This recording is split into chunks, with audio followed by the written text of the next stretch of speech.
মদ খাইতো, কিন্তু এমন এক কাজ করে আল্লাহ তারা জান্নাত দিয়া দিছে। যেমন আপনাকে ওই লক্ষ্মীপুরা নুরানি মাদ্রাসার একটা তলবে ইলম ছাত্র, সে গোরস্থানের পাশে মা বাবার লেগে দোয়া করে। এখন তো সন্তানদেরকে আমরা দিন শিক্ষা দিচ্ছি না, মৃত্যুর পরে যে অন্তত পক্ষে সন্তান হিসাবে মা বাবার জানাজা দিবে, অনেক বড় বড় উচ্চ ডিগ্রি সম্পূর্ণ, কিন্তু বাবার শেষ বয়সে মার শেষ বয়সে ঘরের মধ্যে জায়গা হয় না। ঢাকাতে 5টা বাড়ি, একটা রুমের মধ্যে মা বাবার জায়গা হয় না, এমনও কুলাঙ্গার সন্তান আছে না নাই? বৃদ্ধা আশ্রমে শেষ বয়সে ঠাই হয়, কারণ তার ভিতরে দিন শিক্ষা দেয় না, দুনিয়া শিক্ষা দিয়েছেন। এই জন্য মা বাবার সাথে আচরণ ভালো করে না। বউর কথায় মা বাবারে বৃদ্ধা আশ্রমে দেয়। যেই সন্তান মা বাবারে বউর কথায় বৃদ্ধা আশ্রমে দিল, সে দুনিয়া থাকতে জাহান্নাম কামাই করে গেল। কথা জোরে বলেন, ঠিক না ঠিক? আজকে যদি সন্তানের ছোট্টকালের ফাউন্ডেশনটা, প্রাথমিক শিক্ষাটা যদি মাদ্রাসার মধ্যে দিত, এরপরে ধাপে ধাপে সে জেনারেল লাইনের পিএইচডি, এমন বাবারা যত ডক্টরেট আনতো না কেন, সে যত বড় অফিসার হোক, খোদা কি কসম, তার ভিতরে 2 নম্বরই কখনো হইতো না। কথা ধরে কোন ঠিক না বা ঠিক? যেমন এই একজন মদখোর, এই যুবক মদ খাইতে খাইতে হঠাৎ করে একটা গোরস্থানের পাশে গিয়া দেখে একটা বাচ্চা মাদ্রাসার তলবে ইলম কান্দে। এই বলে আমি শেষ করে দিচ্ছি। তার মনের ভিতরে মায়া লাগছে, গিয়া কাছে গিয়া কয়, বাবা তুই কেন এখানে কার লেগা কাঁদিস? আমার বাবাও মারা গেছে, মাও মারা গেছে, আমি এতিম, আমার পিছনে বাপও নাই মাও নাই, গাইড দেওয়ার কেহ নাই।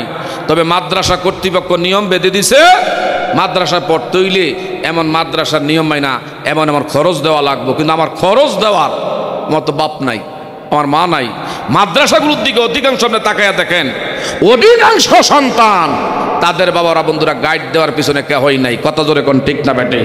কিন্তু এরপরে মাদ্রাসা ছাত্ররা যে খানা খায়, এটা নিজের ঘরেই খাওয়ান, আপনি খাওয়াইতে পারেন না। কথা বলেন ঠিক না বেটে?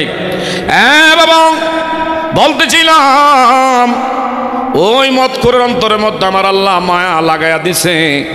ছেলেটাকে আমার বাপ মারা গেছে, মা মারা গেছে, মাদ্রাসায় পড়াশোনা করি, কিন্তু মাদ্রাসায় পড়ার মতন আমার টাকা নাই, পয়সা নাই, আমি কেমনে পড়বো? আমার পথ অন্ধকার হয়ে গেছে, আমার ভবিষ্যৎ অন্ধকার। এই মদ করে কত মদ খাইলাম, কত নেশা করলাম, আজকাল থেকে আর মদ খাইলাম না। তোমার কি সমস্যা? কয় বাতি জ্বালাইবার মতন তৈল লাগবো। তৈল কোন জায়গা কয়?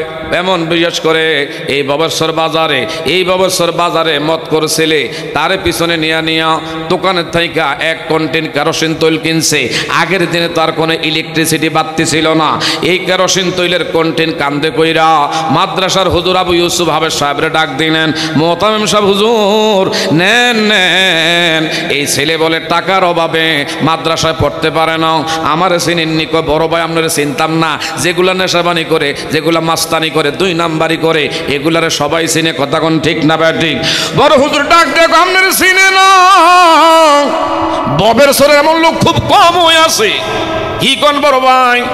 হুজুর গো, তার বলে বাপ নাই মা নাই, মাদ্রাসায় পড়ান, এই তৈলের সমস্যা, আমি কন্টিন নিয়ে আসছি, এরপরে টাকা লাগে পয়সা লাগে, গা যা দরকার হবে আমারে বলবেন।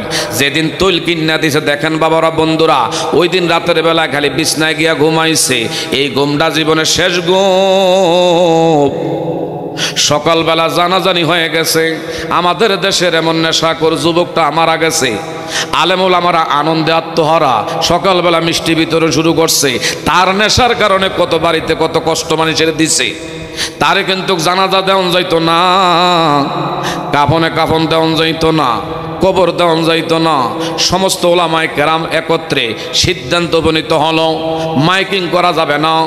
এমন বিনা জানাজায়, বিনা কাফনের কাফন সারা তারে জঙ্গলার মধ্যে রাইখে আসতে হবে। শ্রীগাল কুকুরে তার গোস্ত টাইনা টাইনা খাবে। এমন তারে দেখা বাকি নেশা করে এমন তাদের শিক্ষা গ্রহণ করবে। নেশা করলে কি হয় দেখ। এই সিদ্ধান্ত করার পরে এ বাবা, তারা যখন জঙ্গলার ভিতরে রাইখা আসছে, এই দিন আর সারাদিন গিয়া রাত হয়ে গেল। হায় হায়, তারে জানাজা দেয় না, গোসল করায় না, কাপনে কাপন পরায় না, কবরস্থ করে না। এমন গহীন অরুণ জঙ্গলার ভিতরে বাঘ শ্রীকাল যেখানে হিংস্র প্রাণী, ওই জায়গায় রাইখে আসছে। রাতের বেলা আমার আল্লাহ এমন বড় হুজুরে গাইবি এলহামের মাধ্যমে জানায়া দেয়, এ আমার গোলাম, কাজটা কিন্তু ভালো করো নাই, কাজটা ভালো করো নাই। কেমন কইরা ছেলেটারে নেশাখোর মনে কইরা নেশাখোর কইয়া কইয়া জঙ্গলার মধ্যে তারে রাইখে আসছো, তাড়াতাড়ি কইরা সকালবেলায় মাইকিং কইরা প্রচার কইরা দাও আমার একজন বন্ধু দুনিয়ার থেকে বিদায় হয়েছে, এমন এই মাহবুব আল্লাহর গোলামের জানাজায় যারা যারা হাজিরা দিবে হাজির হবে, আমি আল্লাহ তার জানাজায় হাজির হওয়ার কারণে অতীতের গুনাহ মাফ কইরা জান্নাত দিয়ে দেবো। আরো আসতে কইেন। সবাই আমরা সবাই মনে করছি নেশা করছে, তার জীবন শেষ, মরার পরে আর কিছু না কিছু একটা করছে। ওই যে মাদ্রাসার তলবে এলে মাদ্রাসার প্রতি খেয়াল করছে, যেদিন তৈল দিয়া মরছে সকালবেলা আমার আল্লাহ জানাইয়া দিলেন মাইকিং করো, প্রচার করো। বড় হুজুর এলাকাবাসী সবাই ডাকলেন, এমন এমন বিষয়। হায়রে লোকটা বলে আল্লাহর মাহবুব, আল্লাহর বলে বন্ধু হয়ে গেছি, এই লোকটা জান্নাতি। এই জান্নাতি ব্যক্তির জানাজায় যারা যারা দল মত নির্বিশেষে জানাজার মধ্যে শরীক হইবা, তোমাদের অতীতের গুনাহ আল্লাহ মাফ কইরা তোমাদেরকে আল্লাহ জান্নাত দিয়ে দিবে।